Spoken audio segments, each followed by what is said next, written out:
Hello everyone. So I need to post a lot more videos than I am right now. I've made the habit of posting daily shorts, but I need to make more of a habit of posting more of these long form videos. Long form, I mean, I at least more than a minute worth of video, more than a short's length of video. So today I'm going to upload at least 3 videos, and right now I'm working on the first video. So this video is going to be about the getting rid of my native language bias. This has been something that I've made the conscious effort of doing since, I would say, at least like the past 6 months.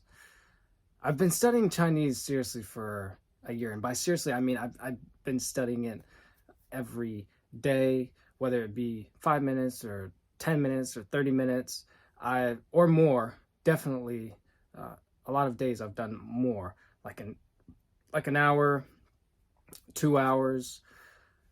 I've been studying it as a hobby, but I don't want I don't want it to be misunderstood that I've just been doing it like a minute here and a minute there. I've really been trying to put a lot of my time, a lot of my pastime into studying Chinese.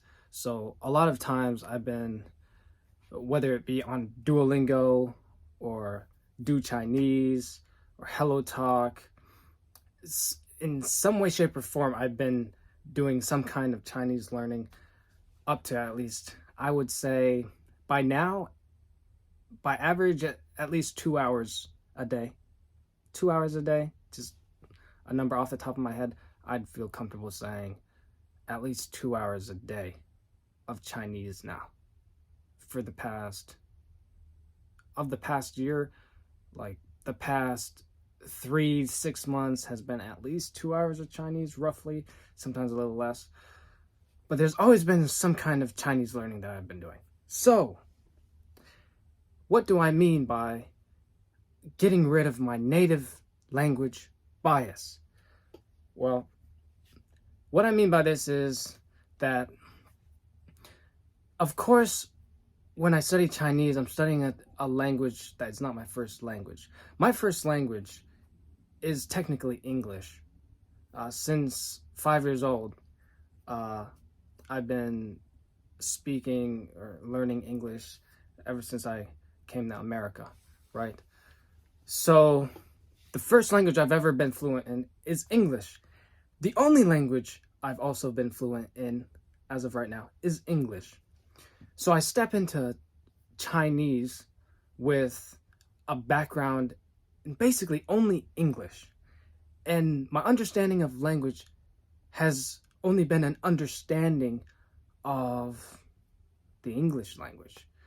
And so stepping into Chinese, I have a lot of English ways of understanding language. And so to me, when I approach English, when I approach Chinese rather, I'm coming to it from an English point of view. But there's an issue with that. You can't learn Chinese, at least to the fluent level, with an English point of view. That's not the way to get to fluency. The approach, or the mindset that someone who's wanting to learn fluent Chinese should have is not, I want to learn Chinese in an English way. No, I want to learn Chinese as a person who wants to understand it in the Chinese way, from the Chinese perspective, because that's how fluency is reached. Understanding the language just as a native would.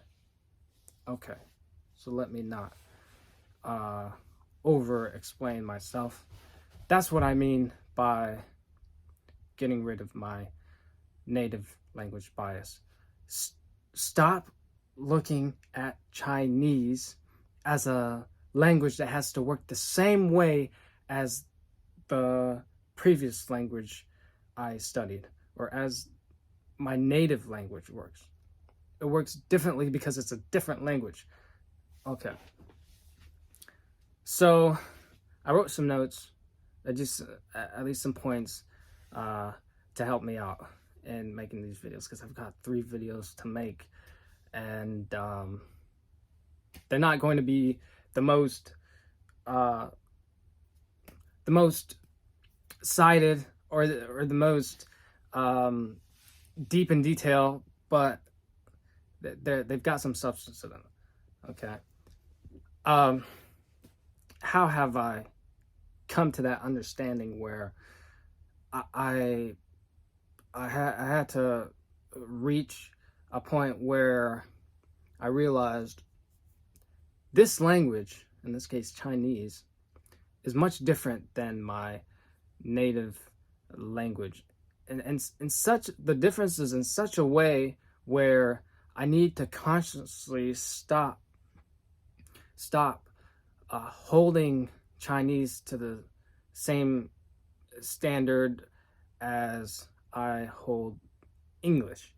I need to stop looking at Chinese in the same way that I look at English, because they're 2 different languages, and so they require 2 different approaches.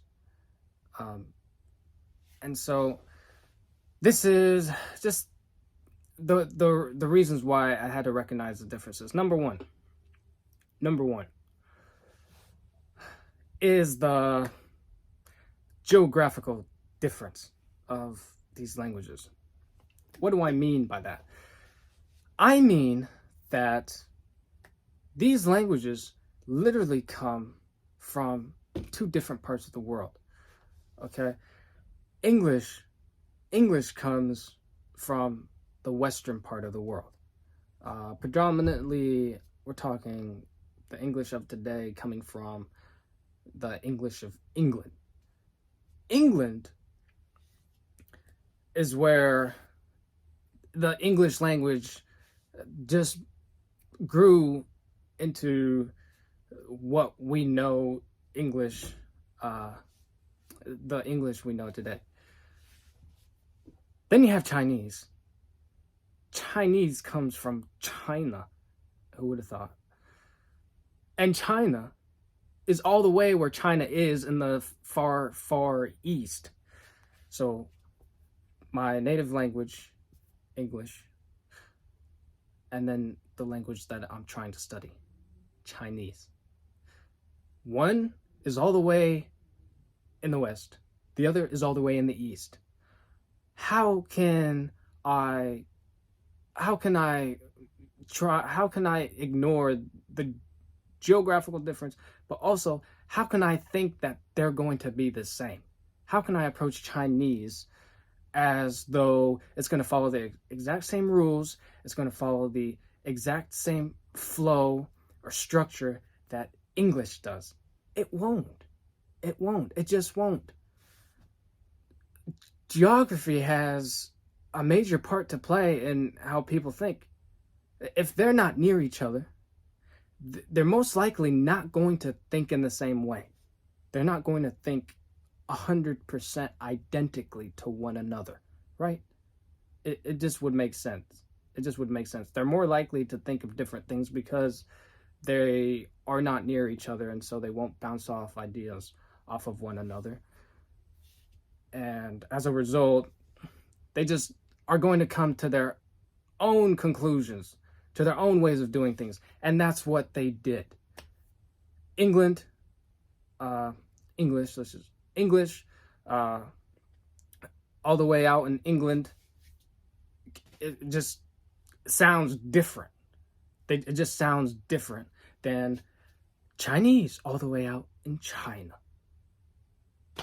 So just by saying where these languages geographically come from, I can tell that they most likely are not going to be the same.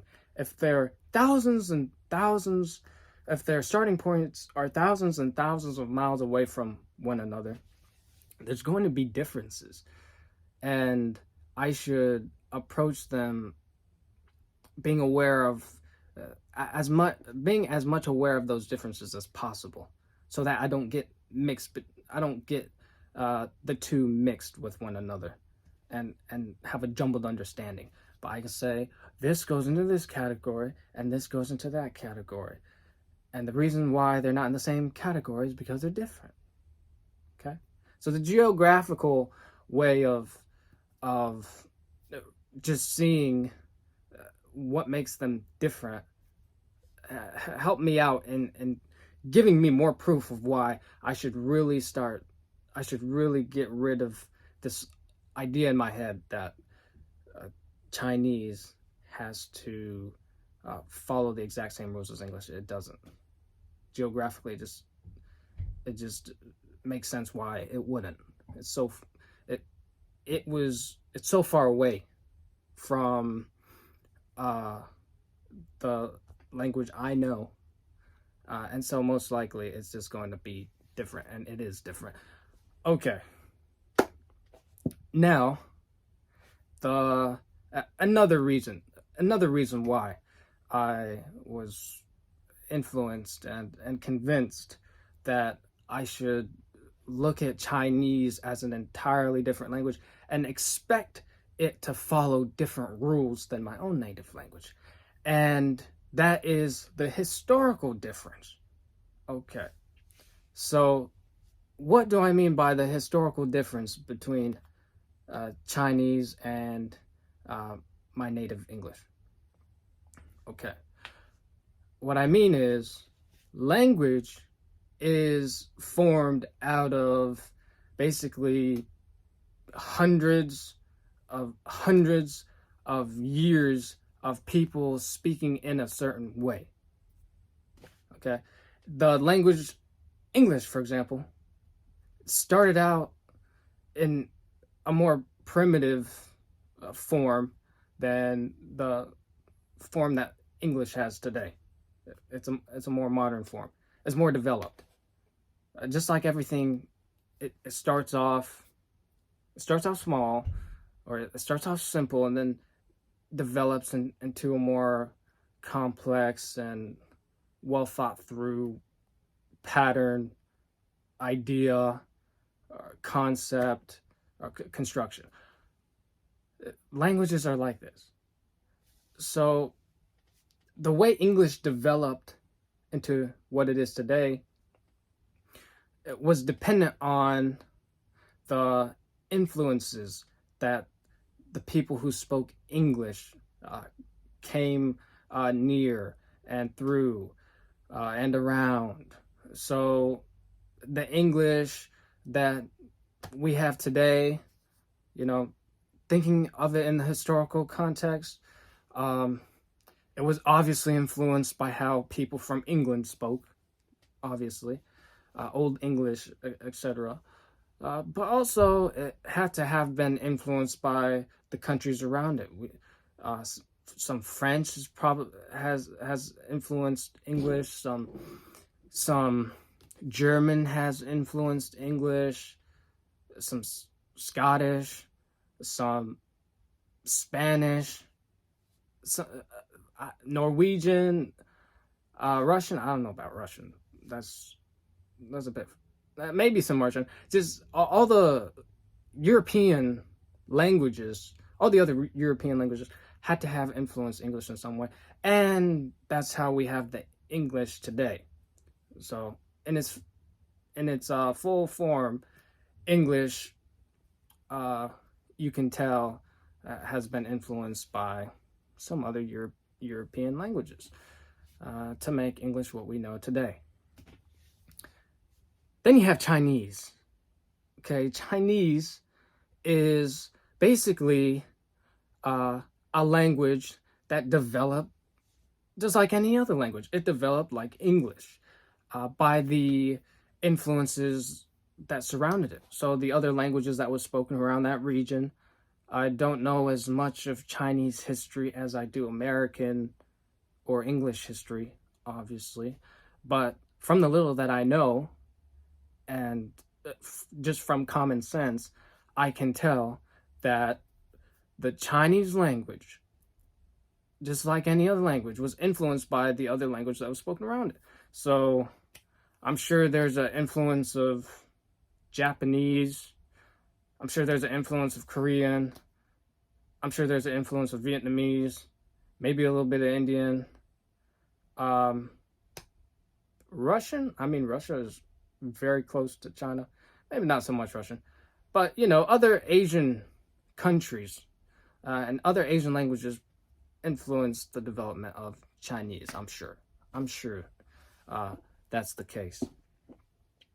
And then, of course, besides these external influences, you have just the natives themselves just naturally and organically creating new words, using new phrases, and just developing their own feel of the language to make their language their own. And that's the most major part of the growth and development of language. It's just the natives themselves just changing and augmenting and improving the way they express themselves in that language, and it just makes the language not only more developed and makes it more of a full-fledged language. So that historical difference and it just shows how much of a contrast there is between the language, my native language, and the second language, Chinese, that I'm studying. Then, of course, you have just the conceptual differences. And what I mean by conceptual differences is that, the same concepts can be described in different ways. Okay. I'm not an expert.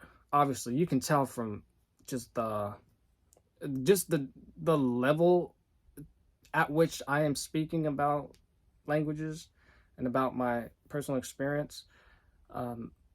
You can tell that a lot of the knowledge it just comes from my personal experience and comes from some research. But in no way am I an academic on this, at least right now. So just take this as coming from personal experience and the little research I've done. And by little research, I'm not belittling it. I just mean I make sure to do my research, but I'm just not at the academic level. That's all I'm saying. When I say conceptual differences, I just mean the same concepts can be described in different ways. And so in English, you can have the concept of a person or an object like an animal or food. And in Chinese, you can have that same concept of a person or animal or food. And you would think to yourself, if you have the same concept, you probably are going to, if person A has the same concept as person B, they're going to explain it the same way as what, you would think. But in reality, that's not the case. If person A speaks a different language than person B, they're going to describe that same concept in different ways. And it doesn't mean that person A is describing a different concept or person B is describing a different concept. No, it just means they're speaking a different language. And to understand what they're saying, you have to understand the language that they're using, that they're communicating with. And so in my experience of learning Chinese, man, this video is getting long. It's 20 minutes already. So in my experience of learning Chinese, part of the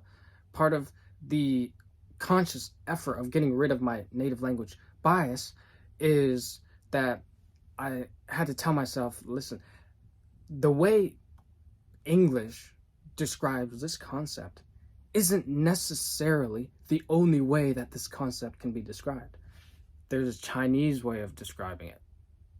And this Chinese way of describing it is able to do the same thing as the English language. It's just using different symbols. It's just using different sentence structures. It's just using different expressions to mean the same thing.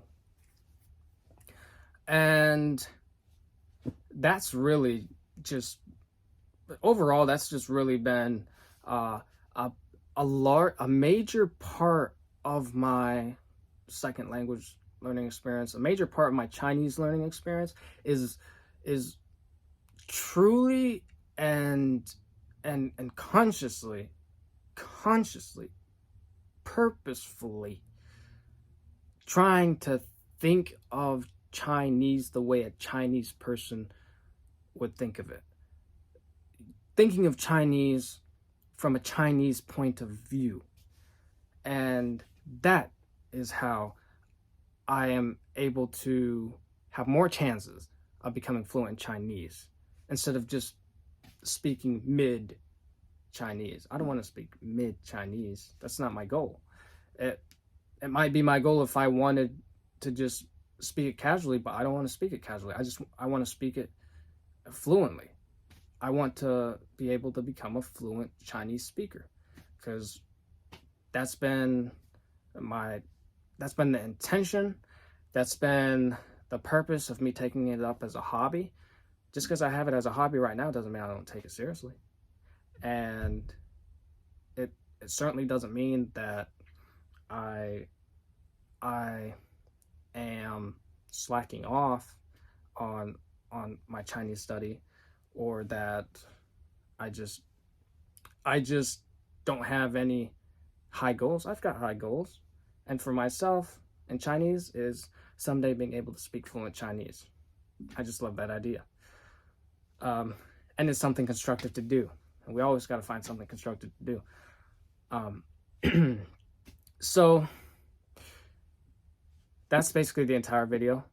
I'm gonna do another video, but I hope this video has been of some use to you all, and hopefully it's been interesting to just hear my perspective on it. I wonder what your perspective is. You can share some of them in your comments down below. But that's pretty much it.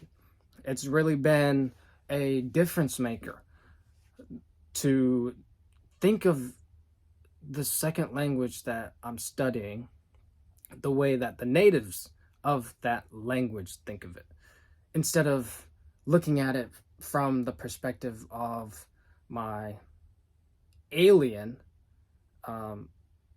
native language, because it's alien. It's technically alien. No English speaker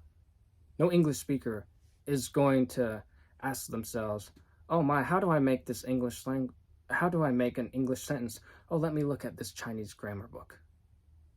They're going to look at the English grammar book, and they're going to make that sentence in a way where it makes sense in English. The same way with Chinese. If I want to know how to write a correct Chinese sentence, I'm going to look at a Chinese grammar book, not an English one. If I'm going to look at the Chinese grammar book and make that Chinese sentence in a way where it makes sense in Chinese. And I mean, that's a simple concept, but it's one of those unconscious biases that I think we have whenever we're studying something new, is to just approach that new thing with that old bias. And that's counterintuitive, and getting rid of that, um, counterintuitive approach, and that more innovative and more obvious and logical approach of studying that new thing the way that new thing is supposed to be studied is going to help a lot in anything, but especially in Chinese, and really any language, any second language or more. If there's other people study more, but just second language, for example, anyone who's studying a second language would receive a lot of clarity, would have more clarity when they approach that second language in a way where that second language is meant to be approached, not with the old views of their native language. It's just out of context. Or I'd say it's not the way to go about it. Study the second language in a way where in the way that the natives of that second language study it, not in the way that you in your native language study it, because they're not the same. They're not the same. So that's all. 26 minutes now. That was a lot. Most of it could have been cut down, but hopefully there was a lot of substance in the video. To the next video, because I've got to make 2 more. Y'all have a great day. 下次见，下个视频见。